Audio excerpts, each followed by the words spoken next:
और स्वागत है आपका। ब्रेक के बाद बड़ी खबर लखनऊ से आ रही है, जहां 69,000 सहायक शिक्षक भर्ती मामले में हाईकोर्ट की डबल बेंच ने फैसला सुरक्षित रख लिया है। सरकार की अपील पर डबल बेंच में सुनवाई हुई। सिंगल बेंच ने भर्ती प्रक्रिया पर रोक लगा दी थी और सिंगल बेंच के फैसले को डबल बेंच में सरकार ने चुनौती दी थी। वहीं सरकार ने मामले को अर्जेंट बताते हुए आज सुनवाई की मांग की थी।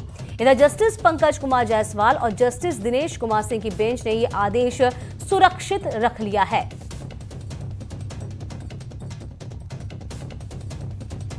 तो हाईकोर्ट की डबल बेंच ने फैसले को सुरक्षित रख लिया है, चूंकि 69,000 शिक्षक भर्ती के मामले में लगातार नए खुलासे हो रहे हैं। और इसी के साथ साथ आपको बता दें कि जो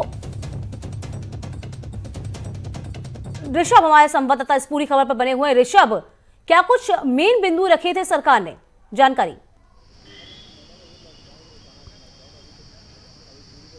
दीपिका, देखिए, सरकार की ओर से विशेष अपील दाखिल की गई है डबल बेंच पे और सबसे पहले अपील की गई है कि सिंगल बेंच का जो फैसला था उसको खारिज किया जाए। सिंगल बेंच ने 8 मई के बाद जो भी चयन प्रक्रिया में आगे के काम शुरू हुए थे, जैसे काउंसलिंग है, उसको रोक दिया था। तो सिंगल बेंच के उस फैसले पर रोक लगाने की मांग आज की थी विशेष अपील दाखिल करके सरकार की ओर से। हालांकि इस अपील पर सुनवाई की तारीख 9 जून यानी आने वाला जो कल है तब की तय हुई थी, लेकिन सरकार की ओर से आज सुबह एक अर्जी दाखिल की गई और ये कहा गया अर्जेंट मामला है और इसकी प्रायोरिटी के आधार पर सुनवाई की जाए।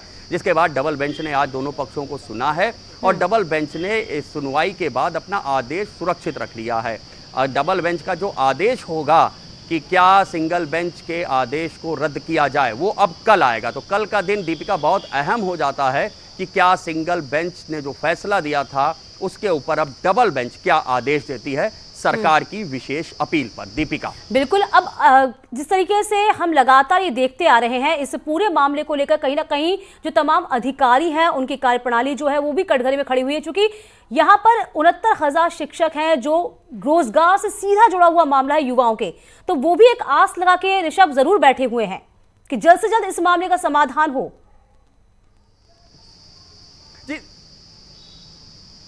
जी दीपिका, बिल्कुल आपने सही बात कही। पहले जो बात चल रही थी कट ऑफ को लेकर करके मामला कोर्ट में गया, फिर कट ऑफ के वाले मामले में सरकार की जीत हुई।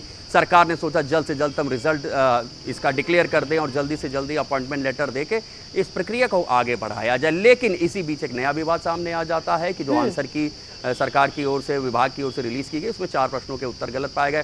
फिर एक ये नया मामला हो गया। तो अब ये आंसर की को लेकर के जो याचिका दाखिल की गई थी उसमें सिंगल बेंच ने तुरंत पूरी प्रक्रिया पर रोक लगाती थी। अब आज सिंगल बेंच के उस आदेश के खिलाफ विशेष अपील पर सुनवाई हुई है और ये कहा गया है हाईकोर्ट डबल बेंच की ओर से कि अब कल इसके ऊपर आदेश सुनाया जाएगा। सरकार ने की ओर से मांग की गई है कि जो प्रक्रिया काउंसलिंग की शुरू हो गई थी, कम से कम वो प्रक्रिया चलती रहे। बाकी चीजें जो कोर्ट के अंदर चल रही हैं वो भी साइमल्टेनियसली चल सकती है, लेकिन सिंगल बेंच ने आदेश देके उस प्रक्रिया को रोक लगा दी थी।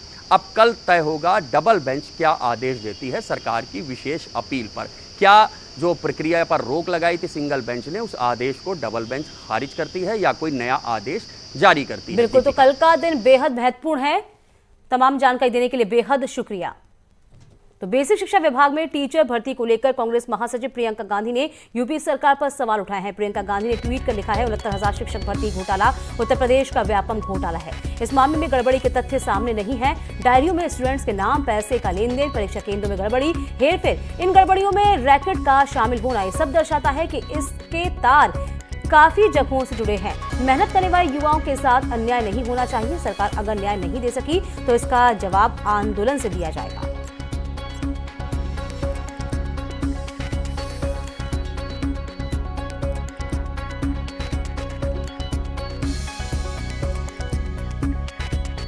इलाहाबाद हाईकोर्ट की प्रधान पीठ और लखनऊ में आज से खुली अदालत में मुकदमों की सुनवाई शुरू हो गई है।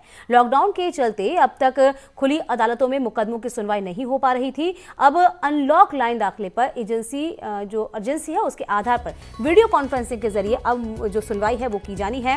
वहीं मुकदमों की सुनवाई के लिए कोर्ट के आदेश से 3 जून से मैनुअल दाखिले भी शुरू कर दिए जाएंगे। वकीलों का प्रवेश ई पास के जरिए होगा। वहीं 65 साल से अधिक उम्र के वकीलों की परिसर में एंट्री पर पाबंदी रहनी है। हाईकोर्ट की ओर से उन्हें वीडियो कॉन्फ्रेंसिंग से बहस करने की सुविधा दी जाएगी।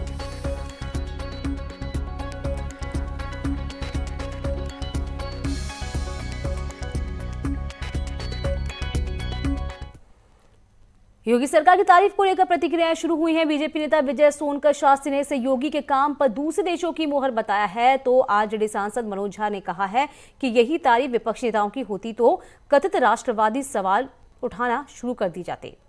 जहां तक उत्तर प्रदेश सरकार की बात है तो योगी आदित्यनाथ की तारीफ तो दुनिया के अन्य देशों में भी हो रही है, क्योंकि उन्होंने कोरोना से निपटने के लिए जिस तरह से कड़ाई की थी वो अद्वितीय रही है और उसका परिणाम भी निकला है कि वो अपने प्रदेश को कोरोना से बचाने में लगभग सफल भी हो गए हैं। ये सोचने का विषय है। मैं समझता हूं कि अभी महत्वपूर्ण ये है कि हम इस संकट से मानवतावादी दृष्टिकोण से कैसे लड़े, ना कि अब गले में वो तमगा जिस मुल्क के बारे में बाकी क्या विमर्श चलता है वो हम सब जानते हैं।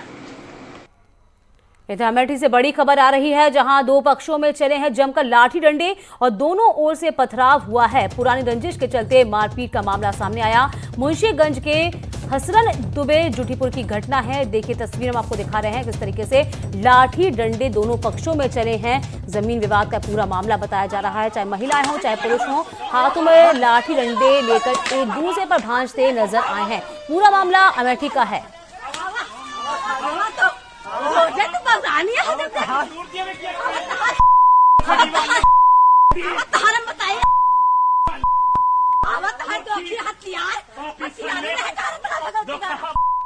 गुजरात के राजकोट में एक दर्दनाक हादसा हुआ है। यहां आरजी बांध के पास ओवरब्रिज की दीवार अचानक धंसी और इसके चलते सड़क पर चल रहे दो बाइक सवार मलबे के नीचे आ दबे और दोनों की ही मौत हो गई। हादसे के बाद लोगों में हड़कंप मच गया, साथ ही मलबा आने से आवागमन भी बाधित हो रहा है। सूचना मिलते ही राहत बचाव की टीम मौके पर पहुंची और हादसे की घटना सीसीटीवी में कैद हुई है।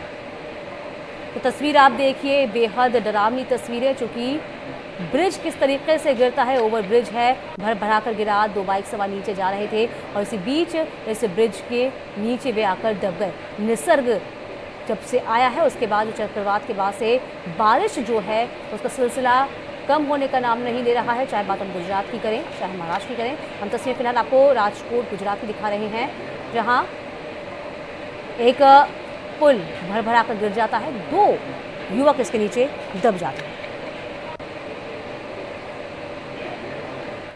गाजियाबाद में मॉल 11 जून से खोले जाएंगे। वहीं जिले के सबसे बड़े मॉल पैसिफिक में लोगों की एंट्री के लिए गेट पर एक मशीन लगाई गई है जो लोगों को फेस और हाथ को डिटेक्ट कर उनका बॉडी टेम्परेचर बताएगी। साथ ही बुखार से पीड़ित पाए जाने पर मशीन में लगा सायरन भी बज उठेगा। मॉल का जायजा लिया हमारे संवाददाता सुशील पांडे ने। पैसिफिक मॉल गाजियाबाद का फिलहाल बड़ा मॉल है, चूंकि ये दिल्ली और यूपी से सटा हुआ है इसलिए यहाँ पर लोगों की गैदरिंग भी बहुत ज्यादा है। हालांकि ये एक नया सिस्टम इनकी तरफ से लगाया गया है जिसमें आप देख सकते हैं कि ये जैसे ही आप मॉल की एंट्री से घुसेंगे आपके फेस को फिलहाल ये जो मशीन है वो फिलहाल डिटेक्ट करेगा और आपके बॉडी के टेम्परेचर को भी बताएगा। हमारे साथ खड़े हैं कुछ सर, फिलहाल ये मशीन कैसे काम करेगी, क्योंकि ये फिलहाल अपने आप में एक नई मशीन है आपके मॉल में? सर हमने ये मशीन लगाई है सेफ्टी को ध्यान में रखते हुए, सोशल डिस्टेंसिंग और थर्मल स्क्रीनिंग जो हमें सरकार के आदेशों के अनुसार करनी है। तो इसमें एक फीचर मैं आपको बताता हूँ, जैसे कोई भी कस्टमर हमारा यहाँ पर आएगा मैं उसको फेस उसका डिटेक्ट होगा, पाम मुझे अपना डिटेक्ट करा के मेरा टेम्परेचर देखिए 95.7 फॉरेनहाइट आ रहा है, तो विच इज अंडर कंट्रोल। ठीक है, अब अगर इसको मुझे डेमो देना है हाई टेम्परेचर का, तो मैं आपको हाई टेम्परेचर का एक डेमो देता हूँ। मतलब हाई टेम्परेचर जो होगा तो फिर ये मशीन अपने आप डिटेक्ट करके ये बता देगी कि आपका टेम्परेचर कितना हाई है और कितना लो है।